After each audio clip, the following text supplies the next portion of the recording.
My name is Daniel Fehr-Krahn, and I want to welcome you here to workshop number 3.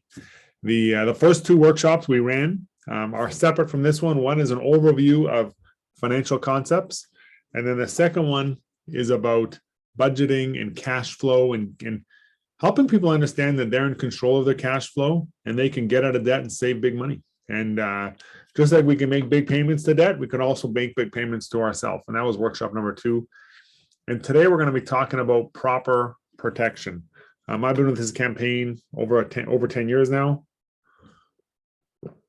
I've been married 18. I'm on my 18th year.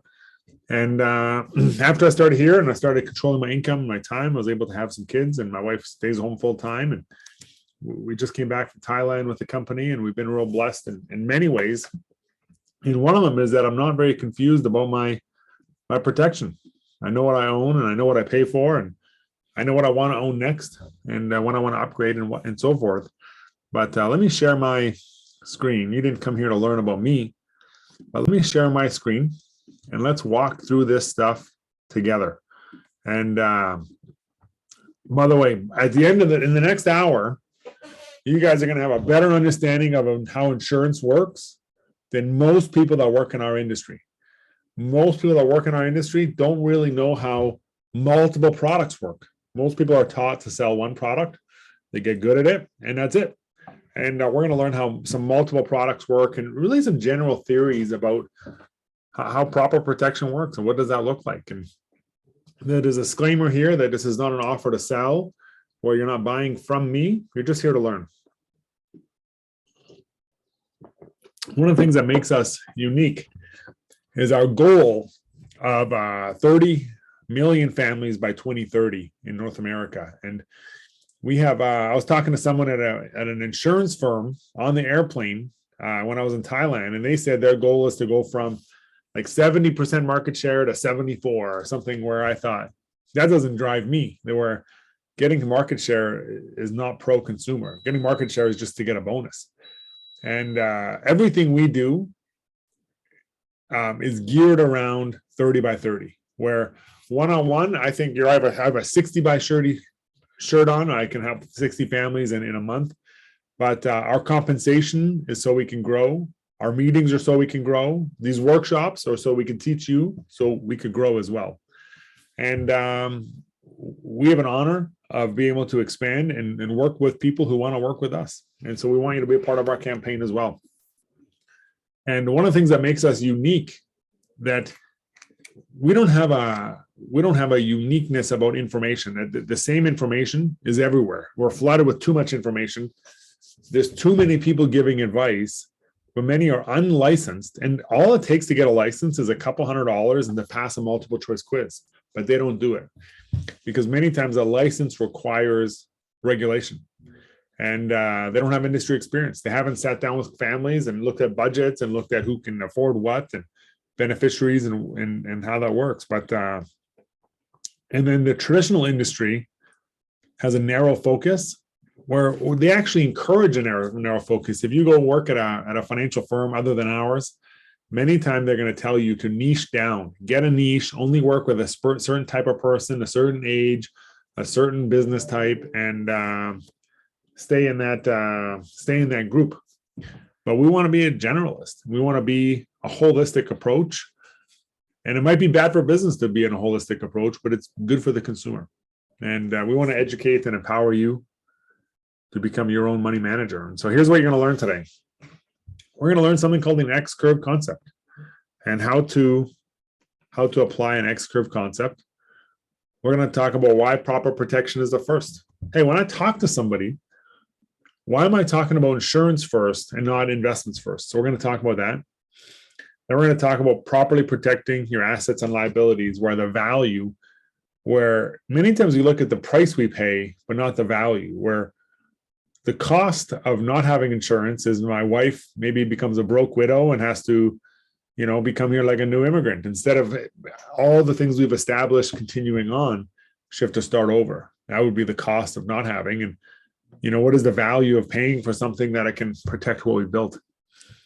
And then looking at our overall financial strategy and most common questions and some basic mistakes people make. This is our agenda. One of our concepts. Now, if you're taking notes in our textbook, we are on page 26, and you can fill in the financial foundation below here. If you're not taking notes, or so if you don't have the textbook, just write these 4 down. And every financial product comes from one of 4 industries. If I say I work in the financial industry, people either assume I sell insurance, I sell debt, I do emergency fund or budgeting at a bank, or I'm an investment wealth manager. And every product falls into one of those 4, or is like a combo where some insurance has some investments, some debt has some emergency fund, like a line of credit can go both ways, emergency fund and debt management. But we say without a strong foundation, everything we have might not last. If I only have $500 a month or $1,000 a month extra, and I invest it, and my health fails, then my investment's not worth very much. But one of the good things about protection is if I put $500 a month in, or $1,000 a month, or $100 a month, when something goes wrong, whatever I put in multiplies many, many times over. But with an investment, time multiplies my money. But with protection, a crisis multiplies my money. And, with debt, not paying your payment multiplies your money. And with emergency fund, saving more money multiplies your money. So it's very slow with debt and emergency fund. But the X curve, one of the concepts of financial foundation is that we should do everything at the same time. But one should be more of a priority than another. I think you should invest, save cash, pay off your debt, and buy insurance. I think you should do all 4. Now, if we have 4 meetings and they're half hour each, maybe we look at each. But if someone says, I only have $50, maybe they should choose whatever is the most priority. The X curve concept basically shows the relationship between taking care of your responsibility and building wealth. So it theorizes that in general, a person's responsibility decreases if their wealth increases over time. So it gives you a clear approach for building your financial foundation.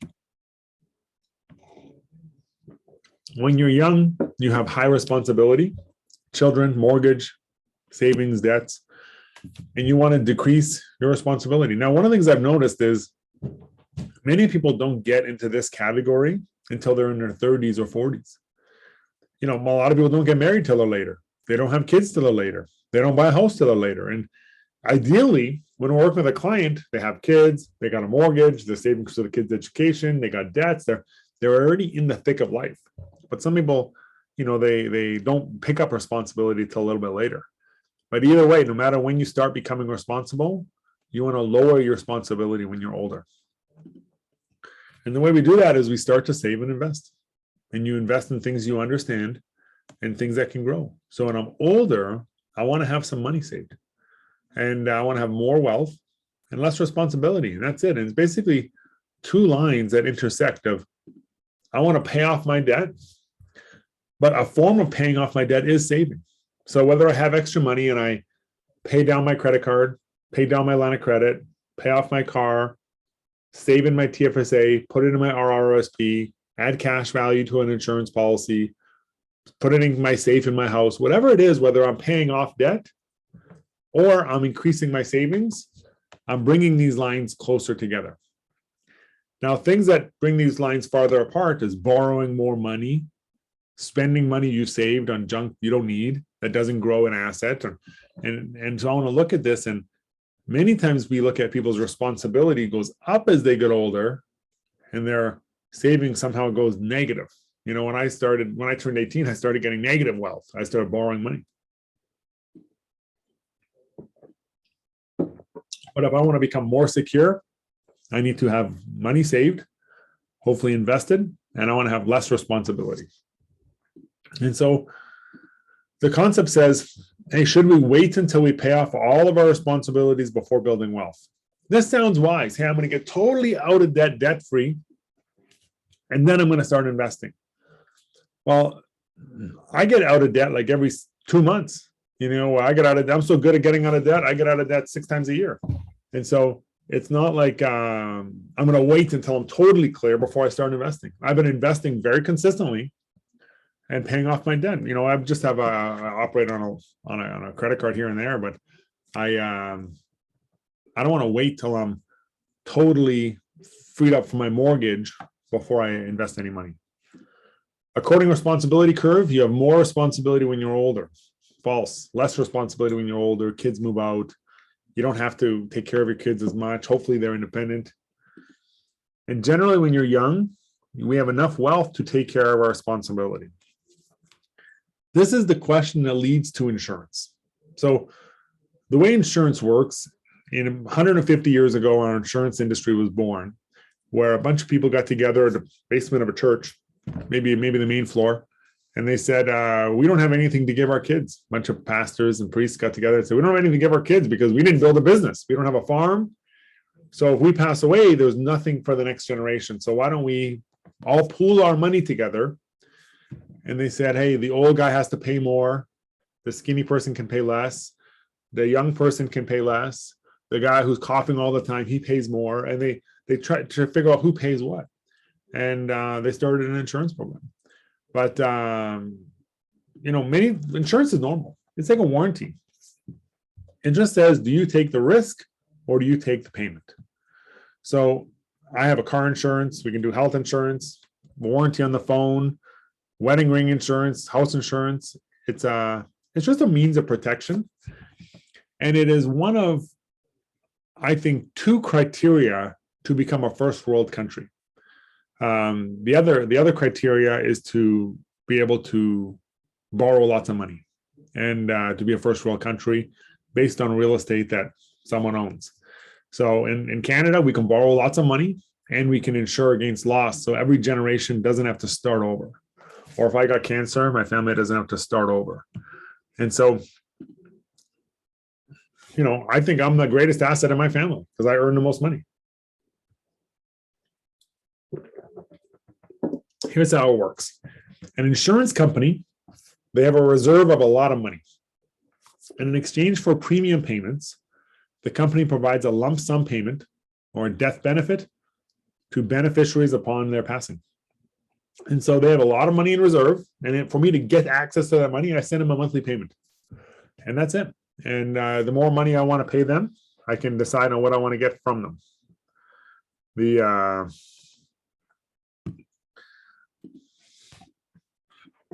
But a lot of times, sometimes people say, like, I believe in life insurance. I don't believe in life insurance.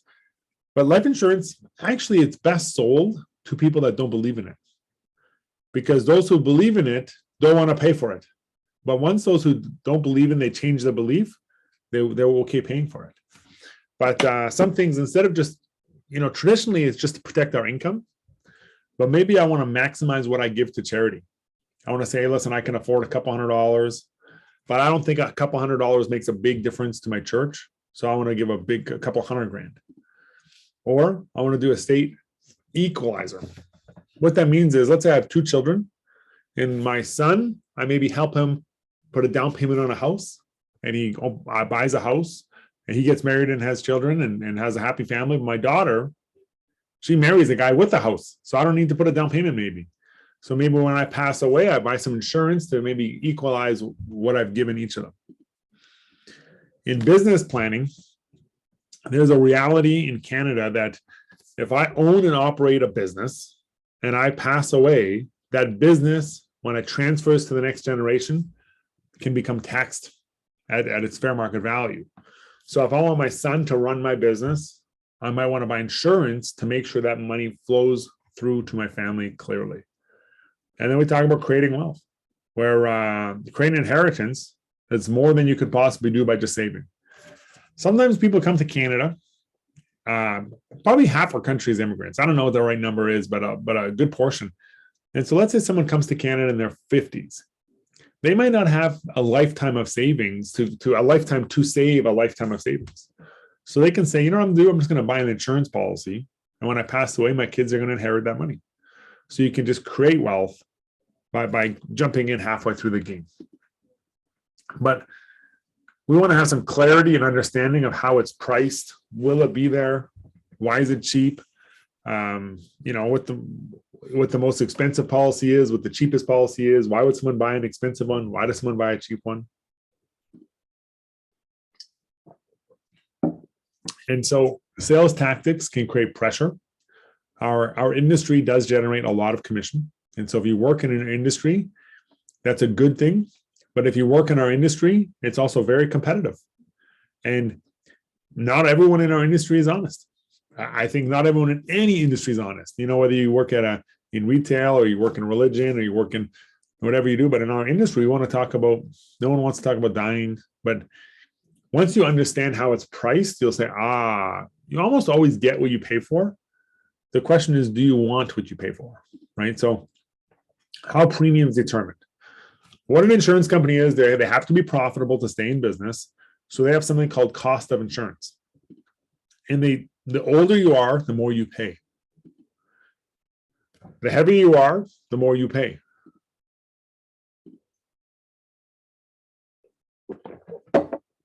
Maybe the more coffee you drink, the more you pay. The more tobacco, family health history, driving record. I have people that say I'm perfect health, and you ask them, have you had any speeding tickets in the last 10 years? When they nod their head, maybe their premium goes up. Or scuba diving, auto racing. Usually the high risk activities don't show up very often unless they've had a bunch of injuries. I've had some people that were in a hospital 3-4 times in the last decade due to bicycle accidents. So then they get rated because they're a bicycler. It's a dangerous sport. And so some of this stuff shows up in your medical history of the less healthy you are, the more you pay. That is just a rule. And so some things are not factored into insurance rate premiums. And I think that when you get your insurance license, they're going to ask you about the human rights code that the insurance industry has permission to violate and discriminate the human rights code, because we can discriminate for reasonable grounds. We can say driving record, height, auto racing, family history, smoking, how much medication you take. We can discriminate on all those things, but we cannot discriminate on hair color, religion, eye color, riding a bicycle. Things that don't matter, but things that do matter, do matter. And so we look at, hey, they want to get the premium right.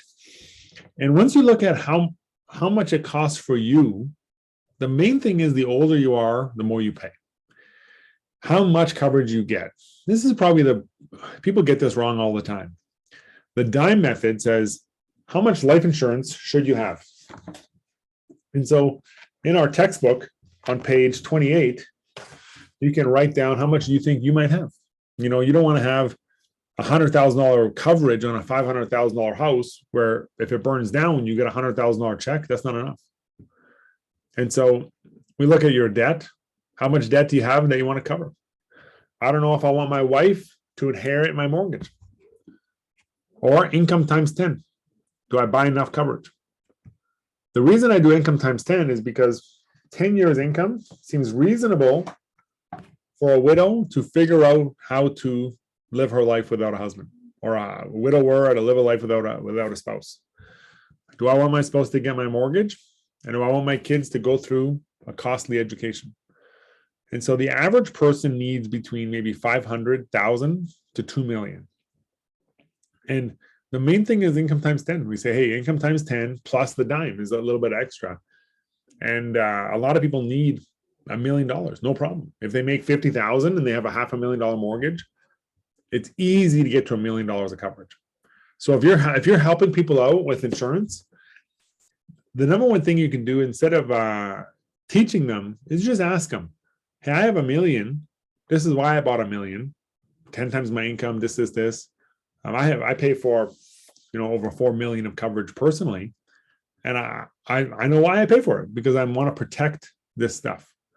If I bought a $100,000 policy and I passed away, my wife would be in big trouble. It wouldn't be enough. So there's two types of life insurance. Once you know that you need a big policy, how do you pay for it? So I draw this out with clients quite often, but we have it on a PowerPoint today. There's two main types of life insurance. There's term insurance and there's permanent insurance. In Canada, there's two types of permanent insurance, and they're basically the opposite structure. They're built very differently, but they look the same. We call them permanent. The difference between term insurance and permanent insurance is not how long they last. It is that there's cash value, that a permanent insurance can be sold back to the insurance company, and a term insurance, there's no cash when you cancel it or to borrow money out of it. So term insurance can sometimes look like renting, and permanent insurance can look like owning a house. Owning a house is more complicated, doesn't mean it's better. Let's look at the differences. So term insurance, like renting an apartment, the insurance company pays the death benefit if something happens to you while the term insurance is in force. And so you can do ART, which is annual renewable term. The purple line here is the cost of insurance. And when you get older, the cost of insurance goes up. Everyone, there's about 15 of us. Everyone nod your head. You agree. The cost of insurance goes up as you get older. That's one of the laws. We can't get around that, except for the first 5 years. Actually, my daughter is 8 months old, so her insurance is now cheaper than when she was just born. Because, hey, if you make it 8 months, there's a good chance you make it a lot longer. But cost of insurance goes up as you get older. So what we can do is we can just lock in that coverage instead of going up every year. We can have it go up once every 5 years. This is most group plans are 5-year coverage. And then 10-year coverage is a lot of term insurance, or 20-year coverage, 10 and 20 year. If you have teenage kids, 10-year coverage is a great term insurance program. If you have young toddlers, 20-year coverage is a great program because it covers you. It basically levels the coverage. And then when you get older, it renews at a higher price. Because when you get older, the cost of insurance goes up. In group life insurance, usually a small benefit. You don't need to qualify if you register when you start working at a company, but the employer can change the plan at any time. The employer can terminate the insurance, but it also terminates when you leave. I have a client, she left her employer. She wasn't functioning very well. So it was a mutual, I don't know if she got fired or laid off. I think she got laid off, but she found out 3 months later that she had cancer. That's why she couldn't function. And then no life insurance. Because when you leave the company, when I took my insurance exam, they tell me you can transfer group life insurance over to a personal plan. But it's very expensive, and I've never seen it actually happen. I've never seen someone say, hey, this insurance plan I've got from my group plan. Because usually when you leave a company, you lose your income. And then accidental death and dismemberment is another type of insurance that's just if you die by accident only. It's not a death certificate, it's a certificate of death that says you died by accident. And so it's hard to claim. But here's an example of a term insurance plan. If you're in our textbook, we're going to look at page 30.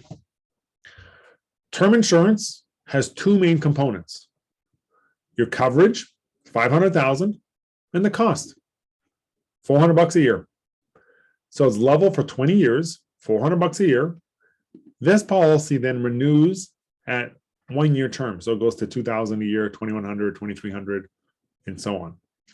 So for the next 20 years, it goes from $2,000 a year and up. So about $8,000 for the first 20 years, $90,000 for the second 20, from 50 to 70. Then from 70 to 85, it becomes very expensive. And usually they don't last that long. But if someone has a young family, you can't go wrong with buying a lot of term insurance. It's incredible. I can't see why young families shouldn't own a lot of term. And so the advantage is low cost. It's so easy to buy lots of it. And it's a specific amount of time. The disadvantage is as you get older, if you don't get your finances in order, you might still need insurance. And if you miss a few payments, you lose your policy. If you don't die within the term, you could outlive it. And the renewal rates could be very high, but all insurance goes up as you get older.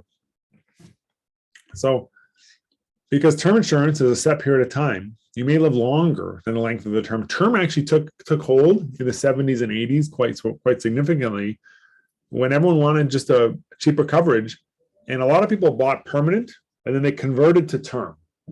And then they went back to permanent, and about 70% of the premium in Canada goes to whole life insurance. So permanent is now, it is people buy lots of both, but most policies are term, but most premium goes to whole life.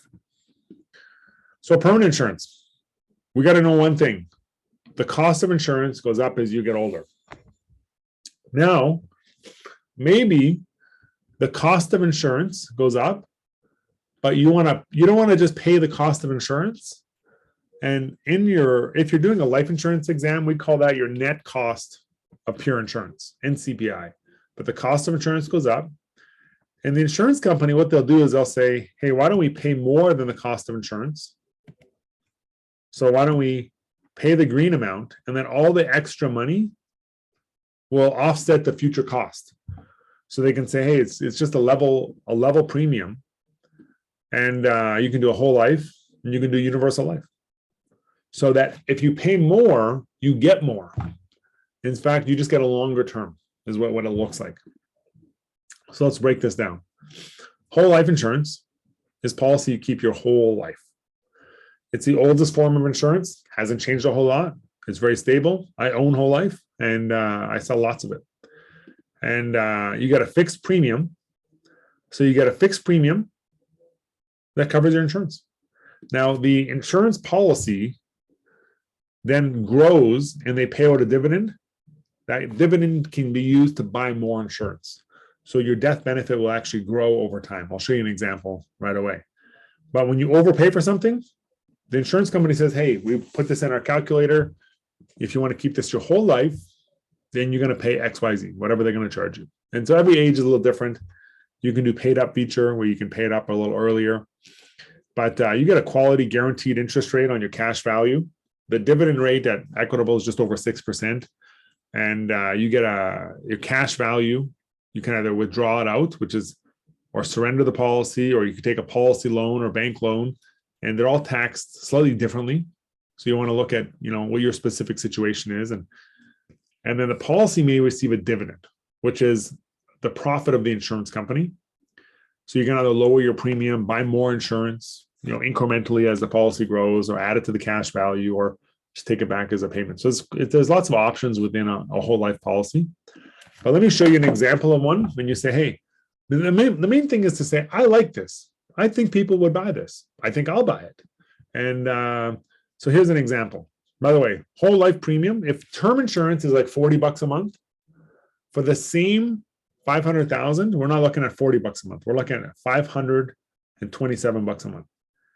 So now this is an example of a 30-year-old female, maybe makes good money and wants to save $6,000. Maybe has kids, but wants to put $6,000 away, but doesn't want to be in the stock market. One of the huge uniquenesses of a whole life policy is there's no exposure to the negative side of the stock market. And so let's look at this. We were to look at the initial premium is $500. And this is actually in our textbook. It is not in our textbook, actually. But so here, your yearly required premium is $6,000. Your death benefit is $500,000 in the far column. Now, let me annotate this so I can draw your eyes. After 20 years, this person has paid $6,000 a year for 20 years. They can never be a loss. So the guaranteed cash value always shows you it'll never go down. Whatever the starting amount is, that's what it is.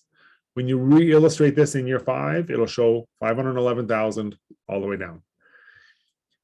In 20 years, this policy is worth $727,000 death benefit, and they put in $120,000. So they put in $120 in 20 years, and they get out $720,000 if they pass away. At age 65, it's worth $1.1 million. From $500,000, the death benefit grows. And so that growth is never shown in the policy. When you read a policy, you don't see the illustration. At age 65, they have $500,000 in cash value and $1.1 million death benefit. The cash value at age 100 must equal the death benefit. And so when you borrow money out of a whole life policy, you're actually borrowing out of the death benefit to the maximum amount of the cash value. So if I take out $10,000, then my death benefit will drop by $10,000 until I repay that amount. but no market loss. You can see here, someone might put in $500 a month. In 20 years, they put in 120,000. In 35 years, they might put in 180,000 ish. And their family would get 1.1 million. So I think it's a good deal if you want to leave an inheritance. Or when you're 85, if your retirement runs out, there might be 1.4 million waiting for you in the policy. But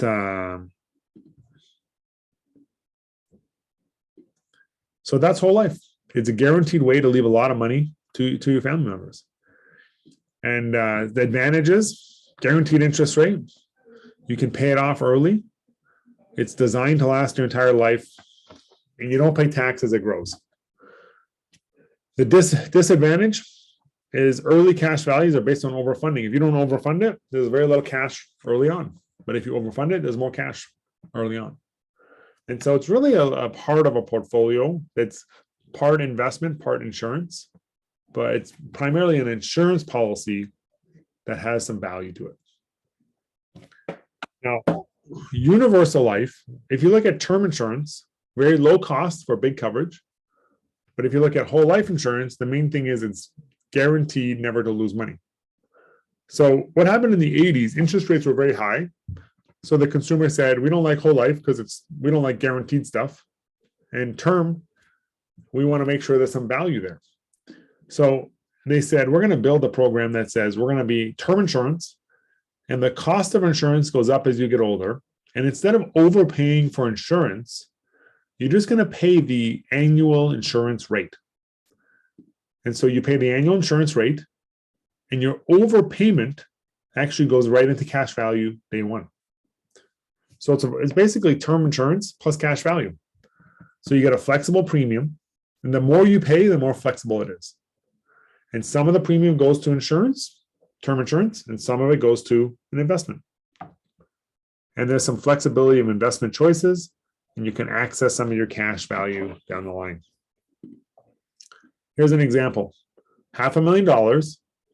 The first year estimated cost of insurance is about $400, same as term. Now, if you're going to put $500 a month in, that's more than the minimum. So if we pay the minimum on a UL, it doesn't really work very well, because then it's buy term and invest nothing. And it's meant to be a bundle program. So the main thing when you're evaluating universal life is, are they overfunding it properly? And what we have to do is we have to guess on the interest rate. So we can look at long-term. If the interest rate has been 6 to 8% in the equity market, maybe we guess it'll do 6. So this client pays in $6,000 in annual premium. Of that, there's an annual charge for term insurance of $386. It's 1 year term. And the rest of that money goes into the fund value.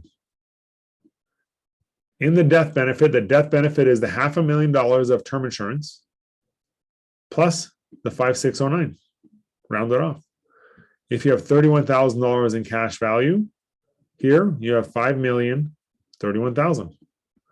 If you have $74,000 of cash value, you have $5,074,000. And it's just in term insurance plus investments. And that investment is usually indexed to the stock market. And one of the things to look out for in a universal life, if the cost of insurance is $400, and instead of the client putting $6,000 in a year, maybe they only put $600 in a year, then there's not going to be enough cash value, and it's not going to perform very well. So we want to make sure they're overfunded. That's the main concern with the universal life, that you could underfund it or you could overfund it, and it's up to you. But if I go into the future here, when this client is 65, they have $57,000 or $557,000 in cash value. And of course, the death benefit is the $500 original plus the cash value. And they put in $210,000. And like any investment, if they die, they get a lot. If they need some of that money, they get some of that too. Advantages is you get a flexible premium. You get immediate cash value, typically in a universal life. The permanent policy, it's designed to last your entire life, but you could misdesign it. You could not put enough money in it. By the way, when you quote a universal life on a software, it'll say, here's the target. So it'll say, here's the minimum, $600. Here's the maximum, $10,000. And the target is maybe 2, 3, 4,000. You just want to pay more than the target. That gives you a good example. And there's no tax as this thing grows. And the disadvantage is this: an underfunded policy may require additional premium later in life. If you decide to be cheap and buy a big UL and underfund it, later in life, you might have to pay more.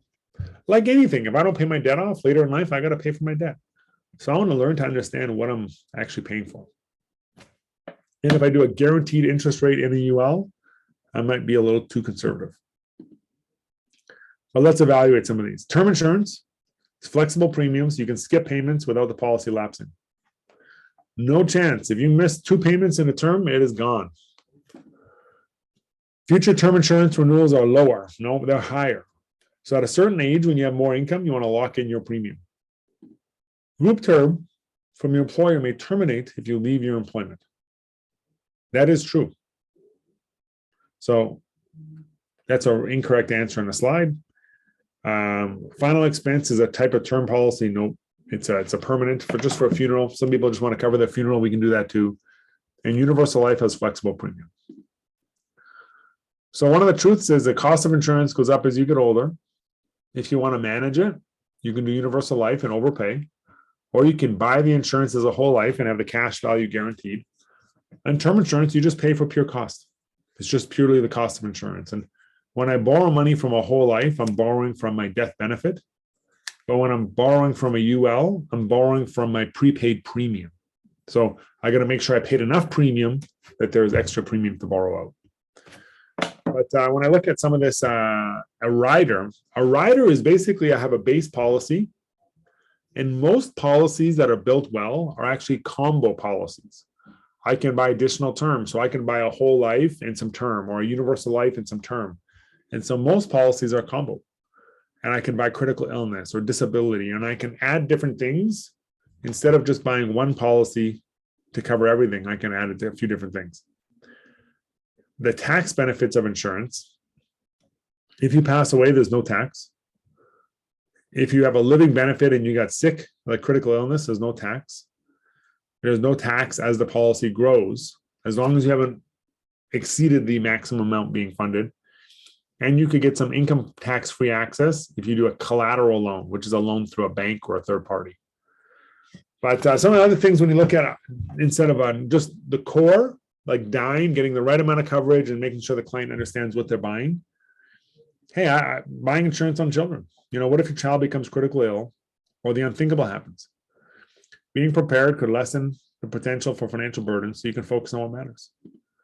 Where if you're a homemaker, their importance and role in the household is often overlooked. What I mean by that is my wife doesn't work, but I still have insurance on her. And single people. A lot of single people actually buy universal life. And it might be because they want to look at it like an investment. They say, hey, I want to put a lot of money in here like an investment, and they have some insurance. But it depends what they want. And if they want to convert it later, they should buy term. Or if they want to lock in a rate, they should buy whole life. And a lot of single people buy life insurance. I think when I got started in the industry in 2006, and I think less people are married now than in 2006. So we have to learn how to work with single people. There's lots of them out there. And uninsurable means you got to pay more when you get coverage. That's all. And if you look into non-medical or guaranteed issue options.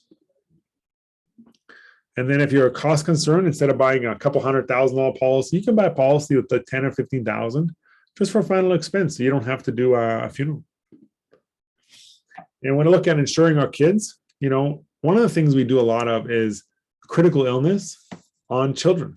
In fact, if my child passes away, it's not much of a financial problem. It's more of a emotional problem. But if my child gets leukemia, it's a financial problem. I need money. I need some money to go do some testing and figure this thing out. And so I want to stay home with my kids, spend more time with them, or travel outside Canada.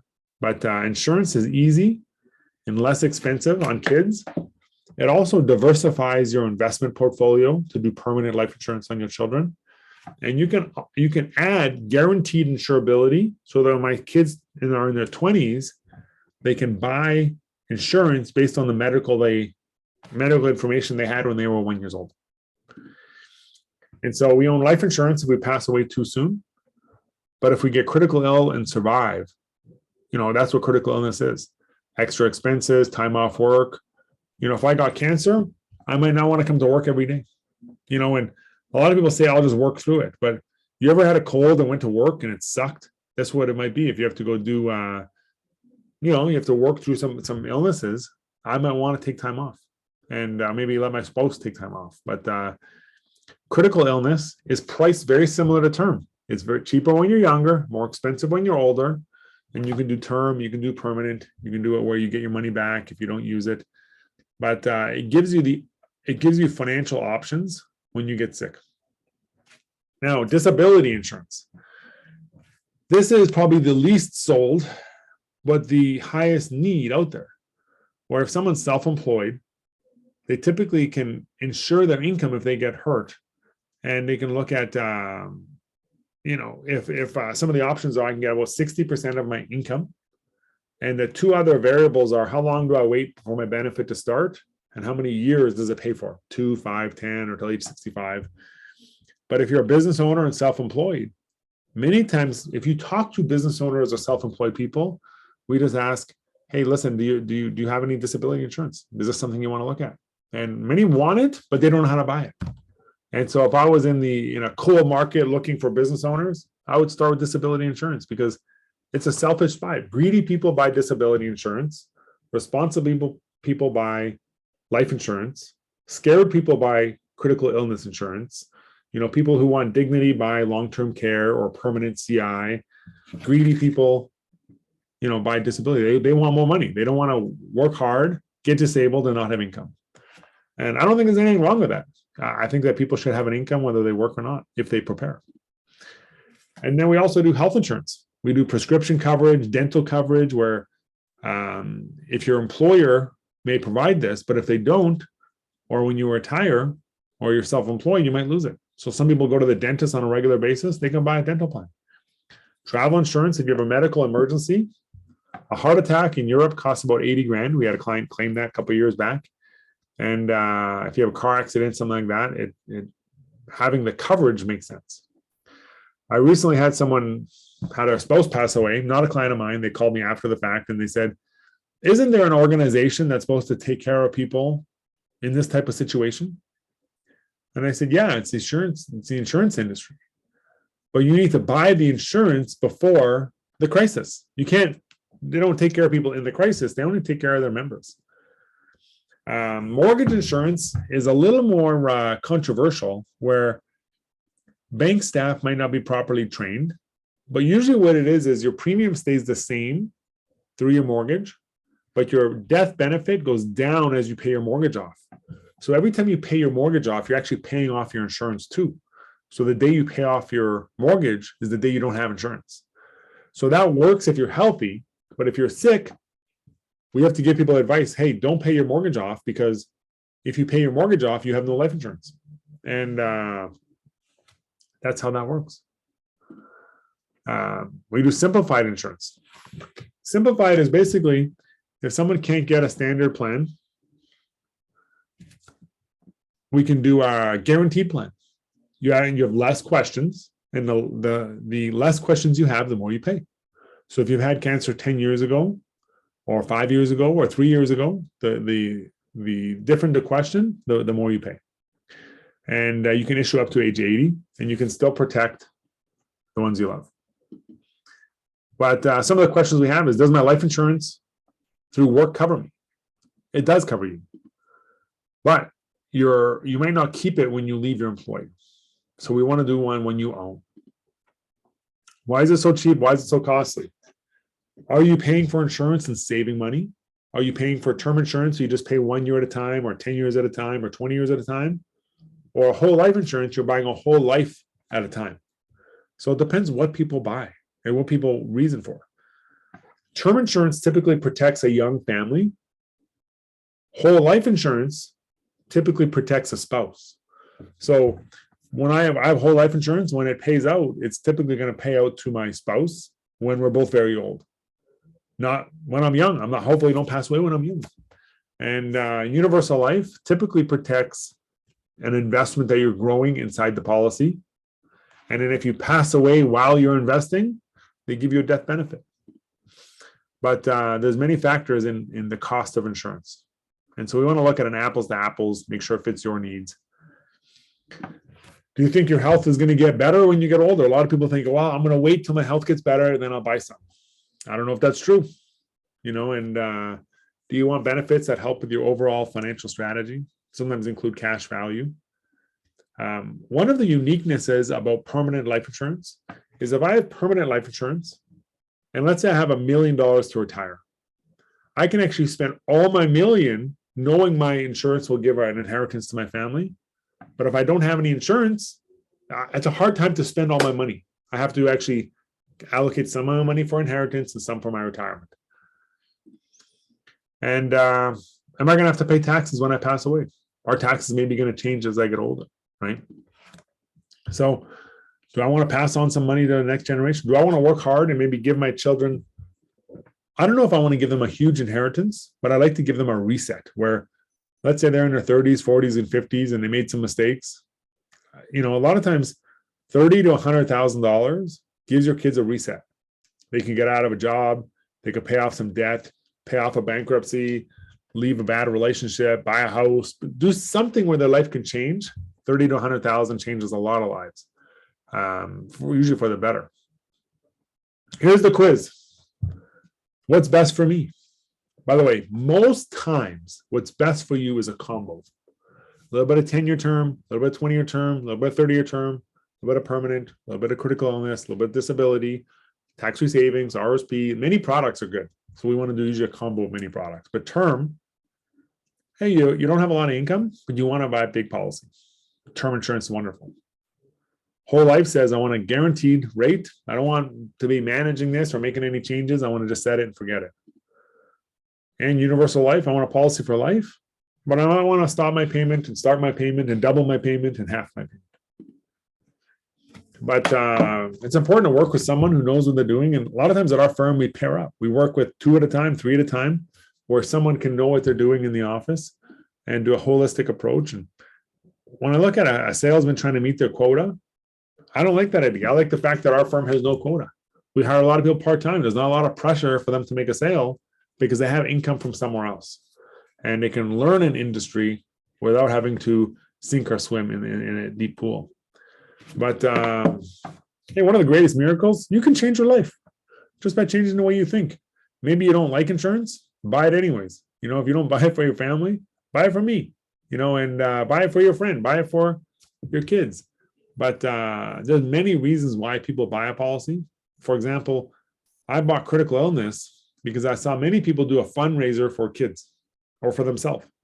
So I bought a policy. I didn't want to do a fundraiser. My ego said, Daniel, you better buy critical illness so you don't have to do a fundraiser if you get cancer. I said, that seems like a great idea to me. I'll buy critical illness and then never do a fundraiser if I got sick. And so different reasons, but you can also build a business, or you can get into, maybe not our business, many businesses, and the way you think determines your future.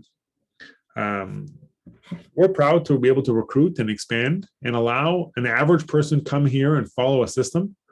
And we want you to be part of the 30 million that's educated. We want you to go through our workshops and fill out our workbook and have a better understanding of the products that are available, so that when you do buy a product, you have an understanding of what you're buying.